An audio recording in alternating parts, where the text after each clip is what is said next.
Four Noble Truths. Finish the first two. So you understand the first two? Well, I think so. Let me just go through the four. Like the first Noble Truth of dukkha, translated usually as suffering.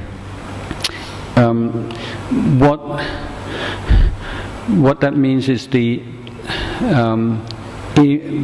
inherent imperfection or the inherent unsatisfying nature of everything except for nibbana. Now, it's important to say except for nibbana, because this is why we say, well, technically, you could say even the mind which is experiencing the bliss of deep meditation is still suffering, not in the normal everyday sense, but in the sense that it is not yet nibbana. So that which is not nibbana is suffering. And so that there's a spectrum from the sort of coarsest kind of suffering, like extreme physical pain, to quite subtle, refined states of consciousness. This is to be observed, yes. This is to be understood, to be known, yes, because there's not anything you can do about it. Now that sense of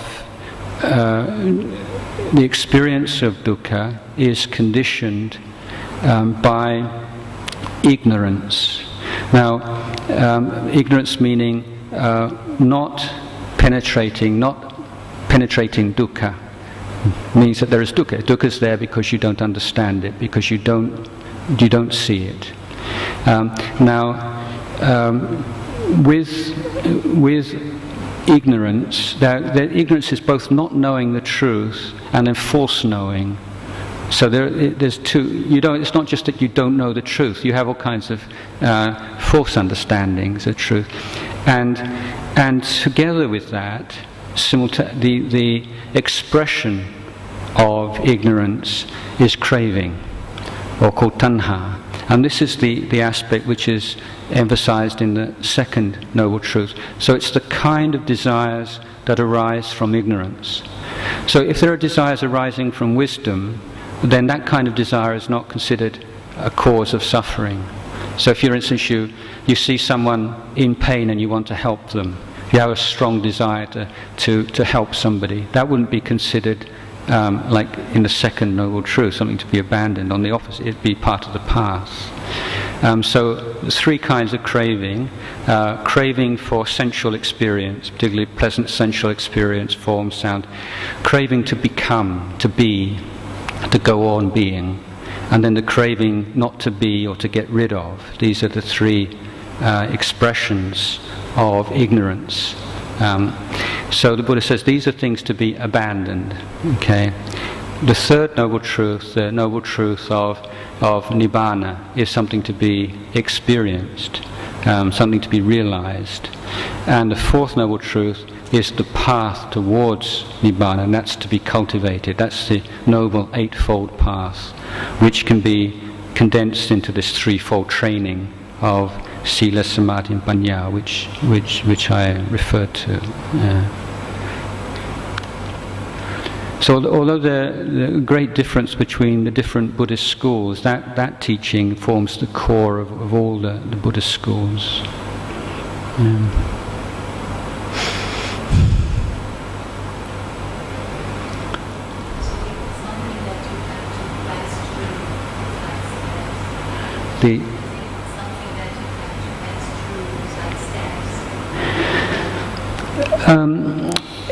Yes and no. As I tried to explain at the beginning, it's more these are 8 kind of aspects of one thing, and that you can't just take certain elements and practice in isolation. This is why if you take, say, just some Buddhist meditation technique and apply them, you'll get quite an efficient stress reduction program, but it won't actually be the Buddhist path necessarily if it's not firmly grounded in that context of the training of conduct, and also development of wisdom and understanding.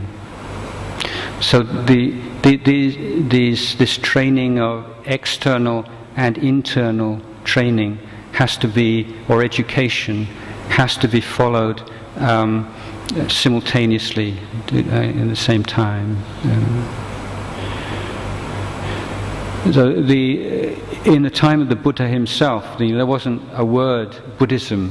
There was the word was like the Dhamma Vinaya. So the Dhamma refers to all the teachings concerning this internal development, and the Vinaya, which these days most people know in terms of the Buddha's monks' code of discipline, actually refers to creating the optimum external conditions for the development of Dhamma. So they're considered to be, one and the same thing.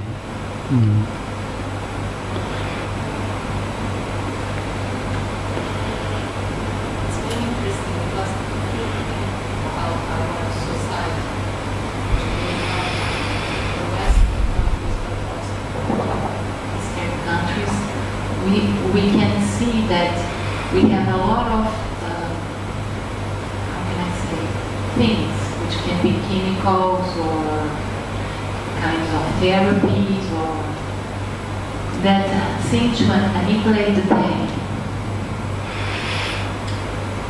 But if you take the pain like something that can help you for a better understanding of yourself and of the world around you,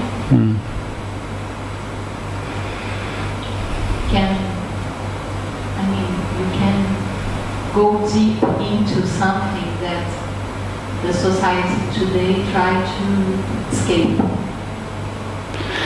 Yeah, I don't think it's just modern society. It's always been the human condition to escape from pain.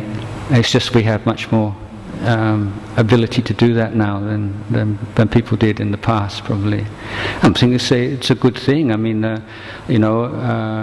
I'm certainly not in favour of anaesthetic-free operations, for instance. So I think there's, I value modern dentistry and things like that. So I mean, it's not like no pain, no gain, but and in fact, the Buddha had a number of conversations with ascetics who had this idea you have to torment your body in order to free the mind, and it's only through experience of pain that you really grow as a human being. The Buddha said no, that's not the case.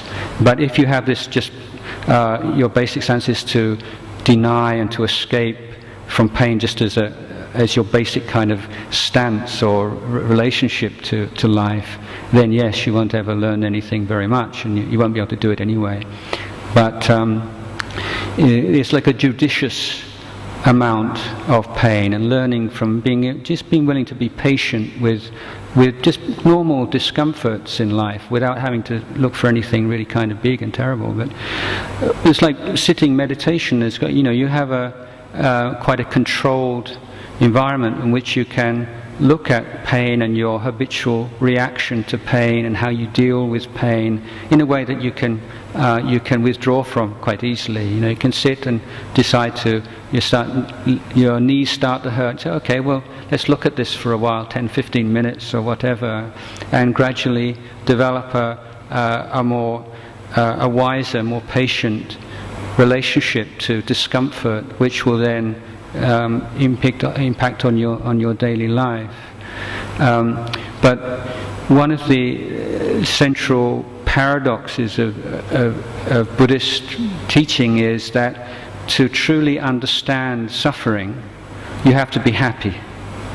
Only a happy mind has the strength and the stability and the interest to be able to look. If you're in pain, you don't want any more pain. You don't want to look at pain. So this is why samadhi is so important, because it gives that very deep, stable sense of well-being, which allows you to look at things that otherwise you might not want to look at. And pain. That's very important. Yeah. Because also in pain you have many levels. Yes. Maybe some levels you can stand, Yeah. and maybe other levels you should escape. Huh? Yeah, sure. But suffering, so it's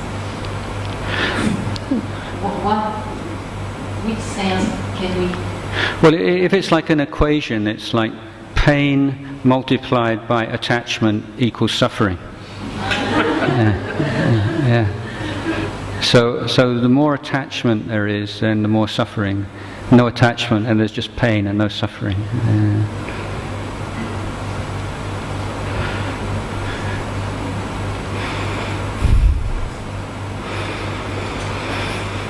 Yeah.